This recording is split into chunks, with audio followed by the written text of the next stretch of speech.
Good morning friends. अभी तो मैं रात को वॉइस ओवर कर रही हूँ क्योंकि और ये जो क्लिप है ये सुबह की है, क्योंकि रात को जो है वो सारे सोए होते हैं तो मैं बोल सकती हूँ मतलब खुल के। अदरवाइज़ तो मतलब उस तरह से बोलना, अपनी फीलिंग एक्सप्रेस करना थोड़ा मुश्किल हो जाता है। पिछले कल जो है वो रात को बहुत ज़्यादा तूफ़ान आया था, और बारिश भी काफ़ी ज़्यादा हुई थी। तो जो लगेज वगैरह है और धूल आंधी मतलब बहुत चीज़ें उथल-पुथल हो गई थी।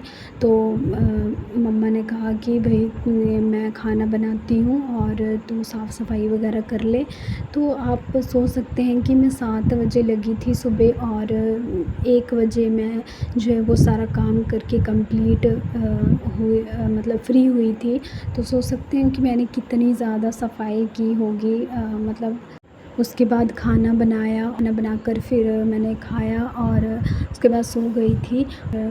सोने के बाद जब मैं उठी तो बिल्कुल मन नहीं कर रहा था कि मैं पढ़ाई करूं, मतलब ऐसे सोने का ही मन कर रहा था क्योंकि इतनी ज़्यादा गर्मी है, इतनी ज़्यादा धूप है और मन नहीं करता।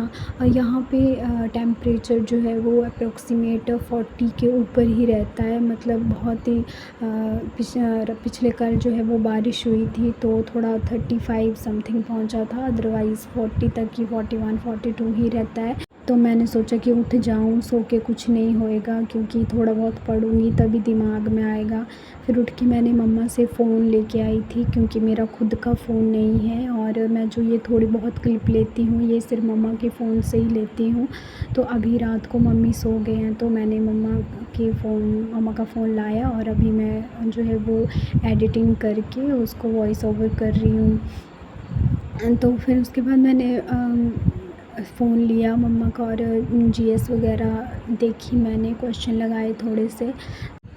घर पे रहकर पढ़ाई करना अकॉर्डिंग टू टाइम टेबल ये बहुत मुश्किल होता है। बहुत ही रेयर केस ऐसा होता है कि मतलब कभी जो हमने टाइम टेबल बनाया है उस तरह से कंप्लीट हो जाए, क्योंकि अगर हम कुछ कर रहे हैं तो क्या होता है कि बाहर कोई ना कोई हमें आवाज़ दे देगा कि पानी पिला दो या चाय बना दो, तो उतना फिर वहाँ पे ना ध्यान वैसे ही भटक जाता है। फिर अगर हम थोड़ा बहुत लगाते हैं तो वो हो नहीं पाता। फिर उस तरह से मैंने रात को पढ़ाई करना स्टार्ट कर दी क्योंकि थोड़ा बहुत पढ़ना तो है ही, क्योंकि अगर नहीं भी पढ़ूँगी तब ऐसे लगेगा कि मतलब पूरा दिन कुछ पढ़ा ही नहीं है।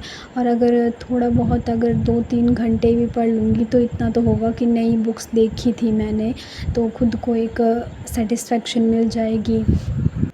आरपीएफ के एग्ज़ाम में जो है वो 3 सब्जेक्ट आएंगे, मैथ, रीज़निंग और जीएस, जिसमें से जीएस का वेटेज थोड़ा ज़्यादा है। और मैं अपनी बात करूँ तो मैं जीएस और रीज़निंग जो है वो कर लेती हूँ, लेकिन मैथ को उतना टाइम दे नहीं पाती हूँ क्योंकि मैथ समझना है और जीएस में जो है वो पढ़ना ही है, रट्टा मारना है। और रीज़निंग तो ऐसे थोड़ी बहुत आती है पहले की, तो इतना ज़्यादा रहता नहीं है, लेकिन मैथ जो है वो समझना पड़ता है और उसके लिए क्या है, कभी मतलब वो रह ही जाता है, छूट जाता है। वो कभी एक दिन रह जाता है, दूसरे दिन रह जाता है, तीसरे दिन पढ़ती हूँ तो फिर वो उतना लेज़ी सा फ़ील होता है कि नहीं यार रहने देती हूँ, नहीं हो रहा है। पर मैं आपको सिर्फ यही बताऊँगी कि नहीं, अगर आप ना सारे सब्जेक्टों पे फ़ोकस करेंगे तभी हो पाएगा। मुझसे नहीं हो रहा, लेकिन मैं कोशिश करूँगी कि मैथ को ज़्यादा से ज़्यादा टाइम दूँ, मैनेज करूँ। और मेहनत तो करनी ही पड़ेगी क्योंकि बिना मेहनत के कुछ नहीं होगा।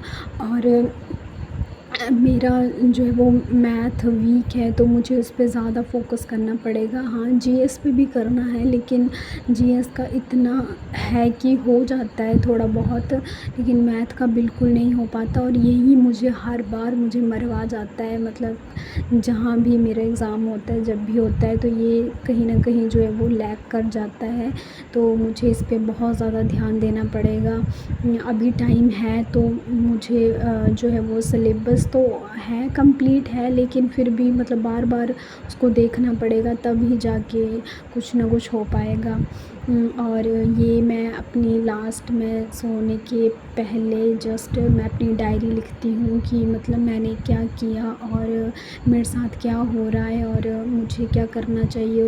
इसमें जो है वो कुछ पॉज़िटिव बातें हैं, कुछ नेगेटिव बातें हैं। नेगेटिव जो लोग मुझे बोलते हैं कि तू ऐसी है, वैसी है, तेरे साथ ये होगा, वो होगा, तो वो मुझे हर्ट होता है और उन सब चीज़ों को मैं लिख लेती हूँ कि ताकि जब मुझे जॉब लगेगी तो मैं उनको बताऊँगी कि नहीं, आप लोग मेरे को ये बोलते थे और देखो आज ये ऐसा है और मैं ऐसी नहीं हूँ। तो वो सब मुझे बहुत हर्ट करता है, इसलिए मैं ये सब बातें जो हैं वो लिख लेती हूँ। और आज के लिए इतना ही। और please do subscribe because I need your support. और थैंक यू, गुड नाइट।